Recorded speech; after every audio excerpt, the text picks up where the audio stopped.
ก่อนนักป่าชุมชน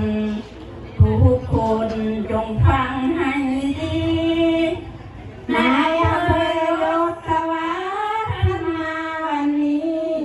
พวกเรายินดีต้อนรับในงานพวกเรายินดีต้อนรับในงานสารพันวางแสงทองปีนี้เปลี่ยนใหม่ตามปีฟังดีชื่นใจสารพันพวกเรารวมแข่งแสดงเป็นการส่งเสริมเป็นการโน้มน้าวแหลกเริ่มร้องดีประเดิมส่งเสริ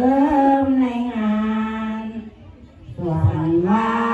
ทำนองสารพันแบบนั้นจงมีตามไปทันตั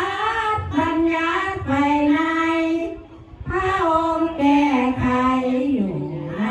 สามน